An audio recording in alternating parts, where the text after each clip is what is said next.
가장 큰 이유는 지금 병원협회에 소속된 회원사분들이 자율규제단체 회원사이실 텐데요. 아마 7월달 이후부터 이제 자율점검이 실시될 텐데 매년 자율점검을 하면서 저희가 잡고 있는 중점 점검 사항이라는 게 있습니다. 그래서 올해는 개인정보 처리 방침이 이제 중점 점검 사항이 될 거고요. 여러분들 뭐 홈페이지라든지 또 사업장의 개인정보 처리 방침을 개인정보 처리 방침을 작성해 놓고 이제 비치해 놓고 계실 텐데 올해는 이제 그 항목들을 이제 증빙 자료로 제출해 주셔야 될 것 같습니다. 그래서 가급적이면은 좀 트렌드에 맞게 개인정보 처리 방침 작성 지침을 개보위에서 올해 이제 또 야심차게 내놓은 거기 때문에 좀 그런 부분들을 설명해 드리고 중점 점검 항목에서 아마 평가 지표로 좀 반영이 돼서 아마 이제 평가가 되지 않을까 싶습니다. 그래서 처리 방침에서 어떤 부분이 바뀌었는지 그 위주로 좀 말씀을 드리고 또한 이제 돌아가셔가지고 좀 내부적으로 정보보안 팀과 함께 검토하셔가지고 처리 방침 작성 지침에 준해서 작성하는 방향을 고려해 보는 것을 좀 권장해 드립니다. 일단은 개인정보 처리 방침은 개인정보보호법 기반으로 작성해야 될 의무 사항이라고 보시면 되겠는데요. 먼저는 개인정보보호법 제3조의 개인정보 원칙에 개인정보 처리자는 개인정보 처리 방침 등을 개인정보 처리에 관한 사항을 이제 공개하도록 원칙을 두고 있고 30조에서는 그에 따른 개인정보 처리 방침을 수립하고 공개하도록 되어 있습니다. 그리고 개인정보 처리 방침은 개인정보 보호 책임자의 역할과 책임사항 중에 하나이기 때문에 처리 방침을 담당자 선에서만 작성해서 끝내는 게 아니라 기관 책임자의 책임 승인 하에 최종적으로 이제 정보주체에게 공개하는 원칙을 두고 있습니다. 그렇기 때문에 개인정보 처리 방침은 이미 다 작성돼 있으실 거예요.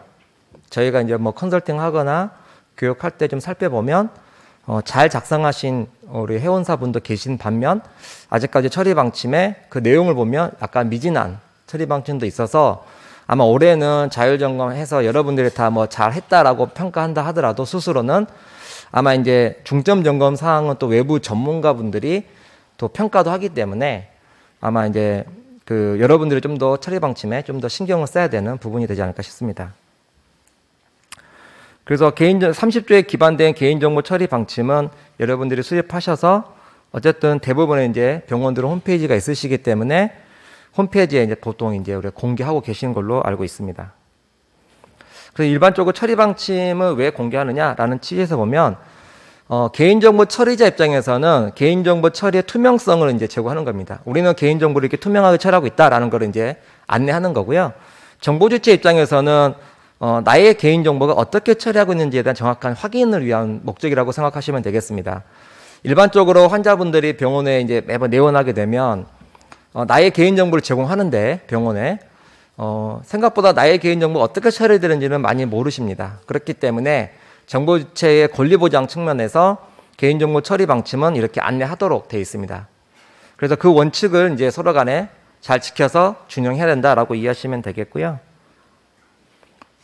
일단은 왜 개인정보 처리 방침 작성 지침을 개보에서 이렇게 작성해서 이렇게 공개하고 있냐라고 그 법적 근거를 보면 개인정보보호법 제30조 제4항에 기반해서 보위원회는 이제 개인정보 처리 방침 작성 지침을 정해서 처리자에게 그것을 준수할 수 있도록 권장할 수가 있습니다. 권장이란 얘기는 의무사항은 아니겠죠.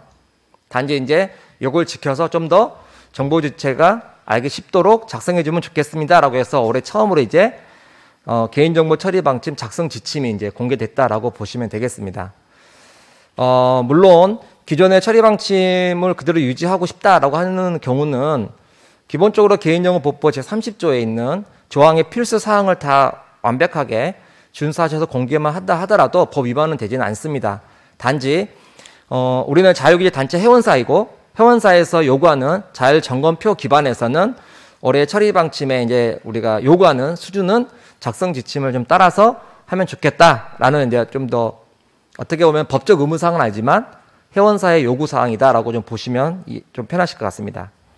그래서 작성 지침을 이제 제정한 배경을 좀 설명해 드리면 쭉 읽어 드리면 개인정보보호법 30조 기반의 개인정보 처리에 관한 절차나 그 기준 등에 대해서 좀 투명하게 작성하기 위한 목적을 좀 달성하기 위해서 이 지침을 만든 거고요. 그 다음에 이제 개인정보 보호 그 원칙 제3조 개인정보 보호 원칙에 입각해서 처리 방침을 정보유체 권리 보장을 쉽게 보장하기 위해 좀 그 권리를 보장하기 위해서 이 지침을 제정했다라고 보시면 될 것 같고요.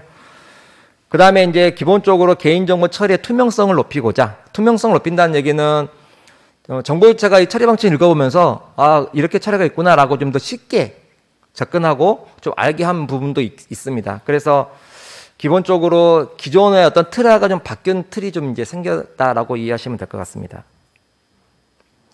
지금 이제 보시는 화면은 그 개인정보 처리 방침 작성 지침을 여러분들이 다운로드 받아서 보시면 이렇게 이제 목차가 나와 있는데 좀 우리가 관심 있게 봐야 될 거는 뭐 다른 사항은 다 제껴둔다 하더라도 여기 파란색을 보시면 주요 개인정보 처리 표시 라벨링 방법이라고 해서 이 부분이 새롭게 좀 추가됐다라고 보시면 되겠고요. 이게 기반한 이제 작성 방법은 좀 세세하게 예시를 들어놓고 좀 이렇게 안내가 되고 있습니다. 그러니까 좀 잘 활용하시면 좋을 것 같습니다. 그래서 다행스러운 거는 개인정보 처리 방침 작성 지침의 의료기관 용도 이제 별도로 구분해서 안내가 되고 있기 때문에 이 부분을 다운로드 받으셔가지고 여러분들이 좀 천천히 읽어보시면 좀 더 쉽게 접근할 수 있으실 것 같고 뒤에 메인 뒷장 보시면 부록으로 그 처리 방침 작성 예시라 그래서 안내가 되고 있습니다. 예, 웬만해서는 카피 앤 페이스트해도 뭐 무난하겠지만 그래도 병원마다 처리하는 개인정보 어떤 목적과 그 다음에 개인정보 항목이 약간의 차이는 있습니다. 그리고 제3자 제공도 또 위탁도 차이가 있기 때문에 그런 현행들을 좀 조사하셔가지고 거기에 맞게끔 처리 방침을 좀 개정해 놓으시면 좋지 않을까 생각됩니다. 그래서 이 파란색 부분을 좀 유념 있게 보시고 작성 지침을 여러분들이 다운로드 받아서 읽어보실 때 라벨링 이렇게 하라는 얘기구나 부분들을 좀 정확하게 정독하시고 좀 숙지하신 다음에 네, 개정 작업을 하시면 어떨까 싶습니다. 지금 이제 보시는 게 이제 기재사항이라 그래서 작성 지침에 안내되어 있는 부분이 한 20가지가 있습니다. 원래 우리가 개인정보보호법 30조 기반으로 보면 11가지가 필수사항이죠. 11가지 필수사항인데 지금 개인정보보호법이 지속적으로 개정되고 있고 그 개인정보 처리의 부분이 많이 확대되고 있고 또한 이제 병원도 아마 데이터 활용 이슈라 그래서 뭐 가명 처리, 익명 처리라 그래서 다양한 연구 목적으로 이런 의료 정보를 활용하고 계시는데 그에 준한 것들의 활용의 범위가 넓어지다 보니 거기에 따른 개인정보 처리 방침에서 작성해야 될 부분도 많이 늘어나고 있다. 이렇게 이해하시면 좋을 것 같습니다. 좀 이 부분은 좀 중요한 부분이니까 살펴보면 일단은 1번에 보면 제목 서문은 뭐 일단 의무라고 되어 있지만 예, 어떤 정보 주체 그 권리 보장을 좀 쉽게 알게 하기 위한 이제 제목을 두는다라고 보시면 되겠어요. 제목이 없다 해서 법 위반이냐 그러지는 않습니다. 의무라고 되어 있긴 하지만 법 위반 여부는 상관이 없습니다. 그 다음에 2번, 3번, 4번은 처리 목적, 보유 기간, 처리 항목은 반드시 작성해야 될 의무사항이다. 이거가 누락되면 안 된다. 요거는 기억해 주시고 그 다음에 이제 제3자 제공에 관한 사항 여기 보면 의무고 옆에 보면 해당시라 되어 있습니다. 병원 같은 경우는 제3자 제공이 반드시 일어날 수밖에 없습니다. 그렇기 때문에 병원은 반드시 의무가 돼야 된다. 제3자 제공을 누락하면 안 된다. 이렇게 기억하시면 되겠고 그 다음에 개인정보 처리 업무의 위탁에 관한 사항 이것도 의무 옆에 해당시 되어 있는데 병원의 경우는 다 의무다. 위탁이 없는 경우는 제가 한 번도 못 봤습니다. 그래서 모든 병원들은 위탁사항을 정확하게 현황 파악하셔서 작성하셔야 될 것 같고요. 국외예정 같은 경우에는 글로벌 병원이 아닌 것으로는 거의 없기 때문에 아마 국외예정 같은 경우는 없지 않을까 싶습니다. 그래서 이 부분은 뭐 생략해도 문제가 되지 않을까 싶습니다. 혹시 이제 우리 국외예정 하고 있다. 우리 병원에서 데이터를 그런 경우는 아까 뭐 클라우드 서비스 이것도 해가지고 우리 클라우드 서비스인데 국내 클라우드가 아니라 국외 클라우드다. 이런 것도 국외예정 될 수 있거든요. 그런 경우는 이제 포함돼야 되겠죠. 그 다음에 개인정보 파악의 절차 및 방법. 이 부분은 이제 또 의무사항이기 때문에 반드시 기재할 부분이고요. 의무만 작성되는 것들은 누락되면 안 된다. 이렇게 이해하시면 되겠습니다. 그 다음에 정보유체 권리보장. 요즘에 권리보장이 굉장히 많이 중요시되고 있습니다. 그만큼 국민들의 그 개인정보 알 권리라든지 자기 개인정보에 대한 어떤 그 침해 위험성들을 본인 스스로가 느끼고 있기 때문에 개인정보를 잘못 처리하거나 취급하면 오히려 이제 이렇게 민원이 많이 들어오는 추세인 것 같습니다. 그렇기 때문에 내부에서도 우리가 정보주체 권리보장을 얼마큼 우리가 충실히 수행할 수 있는 체계를 잘 구축하고 있는지도 좀 중요할 것 같습니다. 그런 것들을 잘 녹여서 여기 처리 방침에 안내하시면 될 것 같고요. 그 다음에 개인정보 안전사법 조치에 관한 사항, 이것도 이제 중요한 사항인 거고 반드시 의무사항이고요. 11번에 보시면 개인정보를 자동으로 수집하는 장치의 설치, 운영, 그 거부에 관한 사항. 이거는 거의 홈페이지가 있으시면 아마 웬만해서는 아마 이 부분들이 아마 자동으로 수집되는 정보가 있을 것 같습니다. 그렇기 때문에 이 부분은 이제 해당 시라고 적혀져 있지만 홈페이지가 있는 병원들은 아마 거의 다 의무사항이 아닐까 싶습니다. 한번 이거는 개발팀하고 확인해 보시고요. 그 다음에 새롭게 추가된 게 행태정보. 행태정보 수집, 이용 및 그 거부에 관한 사항. 이 부분이 좀 새롭게 좀 추가됐습니다. 그래서 이 부분도 이제 행태정보에 대한 우리가 처리가 하고 있다. 뒤에서 다시 설명해 드릴게요. 그런 게 있다면 의무사항으로 해서 반드시 필요사항으로 작성해 주셔야 될 것 같고요. 그 다음에 추가 이용 제공 관련 판단 기준. 이것도 이제 새롭게 추가됐습니다. 우리가 개인정보보호 15조 제4항하고 17조 제3항일 거예요. 우리가 합리적 범위 내에서 추가적으로 개인정보를 이용하거나 제공할 수 있다는 부분이 있는데 그런 행위가 있다면 이 부분도 처리방침을 안내하도록 하고 있습니다. 그 다음에 이제 많이 또 이슈가 되고 있는 가명정보 처리에 관한 사항. 이것도 마찬가지로 병원에서 어떤 환자 정보를 가지고 가명정보 처리해서 데이터를 활용하는 이슈가 있다면 반드시 처리방침을 안내해 주셔야 됩니다. 그 다음에 15번, 16번, 17번. 이것도 이제 일반적으로 다 작성되어 있기 때문에 이 부분은 크게 얘기하지 않겠습니다. 그 다음에 이제 18번의 영상정보 처리기 운영관리 방침. 보통 영상정보 처리기 운영관리 방침은 개인정보법 25조 기반에서 안내하도록 되어 있는데 일단은 처리 방침을 같이 녹여서 안내하는 경향이 많이 많습니다. 그렇기 때문에 이거는 뭐 권장입니다. 권장. 따로 두어도 되고 처리 방침 같이 녹여도 되고 그 다음에 이제 19번 개인정보 처리 방침에 변경에 관한 사항은 의무사항이다. 뭐 그 밖의 사항도 있으면 이제 안내하시면 되겠습니다. 그래서 작성 지침에는 20가지를 나열해 놓고 이 부분에 대해서 선택적으로 잘 안내 처리 방침을 안내하도록 이렇게 좀 가이드하고 있다라고 보시면 되겠고요. 이제 보시는 게 라벨링입니다. 라벨링. 보통 우리가 처리 방침이라 그러면 개인정보 처리 방침하고 간단한 서문 쓰고 이제 본문부터 바로 들어가게 되는데요. 지금 바뀐 지침에서는 본문에 들어가기 전에 이렇게 라벨링해서 요약 정보를 보여달라라는 겁니다. 그래서 라벨링에 들어가 이제 그 필수 항목으로는 옆에 보시면 처리하는 개인정보 항목을 먼저 나열해 줘라. 그리고 개인정보 제3자 제공 현황도 좀 간단하게 나열해 주라. 그 다음에 개인정보 관련 고충 처리 부서 정보도 민원인이 바로 클릭해서 알 수 있도록 해달라. 이런 거죠. 그러니까 밑에 본문까지 내리지 않더라도 이런 중요 사항들은 라벨링으로 해서 좀 쉽게 확인할 수 있도록 해달라. 이렇게 좀 이해하시면 되겠습니다. 그래서 라벨링을 둔 이유는 이런 겁니다. 핵심 사항을 직관적으로 쉽게 확인할 수 있도록 처리하라. 이런 개념을 두고 있는 거고요. 그 다음에 이제 이 라벨링 자체는 하지 않더라도 법의 위반 사항은 아닙니다. 항상 강조해 말씀을 드리지만 이거 안 하면 법 위반이야 이런 건 아닙니다. 그렇기 때문에 여러분들 오해 없이 들으시기 바라겠고요.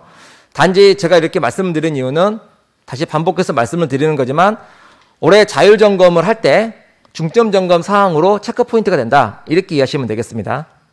이해되셨죠? 그래서 이 라벨링을 이렇게 구성해서 이제 본문에 들어간다. 보시면 밑에 보면 라벨링이 있고 밑에 보면 또 목차라고 적혀져 있죠. 잘 보이실지 모르겠지만 그 목차 밑에는 이제 본문이 들어간다라고 이해하시면 되겠습니다. 그래서 라벨링의 이제 기호도 좀 이게 법내화했습니다. 이 지침에서는. 그래서 동그라미는 개인정보 유형, 다이아몬드는 개인정보 처리 과정, 그 다음에 그 레몬박스는 이제 개인정보 관련 권리 의무사항 이런 것들을 이렇게 표준화했다. 그래서 여러분들이 지침을 다운받아 보시면 이렇게 친절하게 예시까지 다 해놨습니다. 보시면 이제 이 이미지도 아마 원본도 다 제공하고 있을 걸로 알고 있습니다. 그래서 이렇게 동그라미는 어떤 개인정보냐? 예를 들어서 뭐 개인정보 유형이 크게는 우리가 보면 일반 개인정보 있지만 그 안에 또 민감정보, 뭐 고유식별 정보, 그 다음에 뭐 영상정보, 막 등등의 개인정보 유형들이 나눠지잖아요. 그래서 그런 것들에 맞춰서 이렇게 라벨링을 해놨고, 그 다음에 보시면 이제 개인정보 처리, 뭐 수집이냐, 뭐 제3자 제공이냐, 그 다음에 국외이전이냐, 위탁이냐, 그 과정, 처리 과정에 대한 라벨링 기호를 이렇게 또 법내화 해놨습니다. 이런 것도 참고해 주시면 되겠습니다. 그 다음에 이제 뭐 의무사항, 이것도 한번 읽어보시면 뭐 어렵지 않기 때문에 참고하시면 되겠고요. 그래서 잠깐 예시를 보시면 이 라벨링 보면은 두 가지 유형으로 보통 구현하도록 가이드하고 있습니다. 첫 번째 위쪽에 보시면 이 라벨링 된데 마우스를 클릭하면은 이렇게 탭이 열려가지고 그 내용을 자세히 볼 수 있게 한다든지, 아니면 밑에 보시면 탭 안 열리고 밑에 그냥 요약 설명으로 간단하게 한눈으로 볼 수 있게 한다든지, 이런 방법에 대해서는 지침에서 어떤 걸 선택하도록 뭐 딱 정형화하지 않고 이게 처리자가 선택할 수 있도록 가이드를 하고 있습니다. 뒤에 예시 하나 보여드릴게요.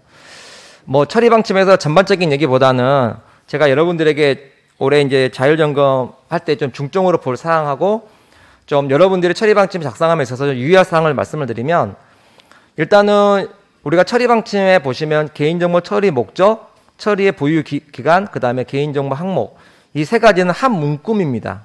문구이라는 얘기는 처리 목적에 따른 그 처리하는 항목이 있을 것이고, 거기에 따른 그 항목의 보유 기간이 여러분들이 개인정보 파일로 이렇게 설정해서 관리하고 계실 텐데, 간혹 처리 방침을 읽어보면 처리 목적과 보유 기간과 항목이 따로따로 놀게끔 작성하는 경우가 많거든요. 이런 것들은 올바른 처리 방침 아니다. 그래서 이 부분은 여러분들이 논리적 연계성을 고려하셔가지고 정확하게 매핑 테이블을 잘 만들어서 처리 방침에 잘 녹여서 좀 여러분들이 개정 작업을 잘 해주시면 좋겠다. 올해 아마 처리 방침을 저희가 중점 점검 사항으로 검토할 때 아마 주요 포인트가 되지 않을까 싶습니다. 그래서 기본적으로 이런 이 세 가지 사항들을 여러분들이 잘 안내하시면 좋을 것 같고요. 예시는 참고하시면 되겠습니다. 이렇게. 그래서 논리적 연결성을 고려하려면 이렇게 새롭게 표를 만들어가지고 묶음 테이블로 이렇게 표 형태로 작성하는 게 가장 수월할 것 같습니다. 그 뒤에 보시면은 붙임 자료로 처리 방침 샘플이 있는데 각각을 서술형으로 쓰는 샘플이 있고, 보시는 것처럼 이렇게 묶음 테이블 형태로 작성한 것들이 있거든요. 저는 이거를 추천해 드립니다. 그게 더 직관적으로 좀 관리하는 포인트에서는 좋지 않을까? 저 개인적인 의견입니다. 그 다음에 이번에 새롭게 나온 형태정보. 그래서 혹시 여러분들이 그 수집하는 개인정보에 대해서 온라인 맞춤형 광고를 목적으로 해서 어떤 형태정보를 계속적으로 수집하고 처리하고 있다면 거기에 따른 처리 방침을 작성해야 된다라고 이해하시면 되겠고, 그 샘플들은 또 이렇게 예시가 잘 나와 있기 때문에 참고하셔서 하시면 되겠습니다.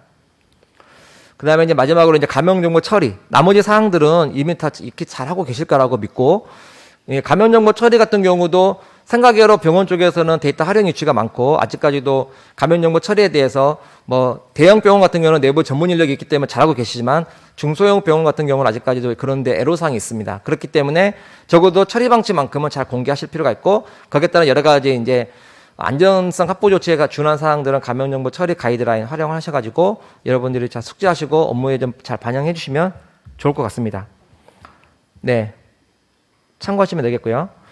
마지막으로는 지금 보니까 그나마 발빠르게 없는 병원이 있더라고요. 이렇게 해서 이미 그 라벨링까지 해가지고 보시면 이 개인정보란 걸 옆에 마우스 대면 이렇게 항목들을 볼 수 있도록 이렇게 작성한 사례입니다. 그래서 이 병원 참고하셔가지고 여러분들 같은 병원 소속이시니까 좀 발빠르게 자율점검을 대비해서 준비를 좀 잘해주시면 좋겠다라는 당부의 말씀을 드리고, 오늘 강의를 마치겠고요. 혹시나 이제 자율점검 관련 부분과 뭐 개인정보 관련해서 몇 가지 궁금한 사항이 있으시면 제가 뒤에 이제 그 안내 데스크에서 잠깐 상담하고 갈 테니까요. 궁금한 사항이 계시면 와서 이제 상담하시고 가시면 되겠습니다. 마치도록 하겠습니다. 감사합니다. 예.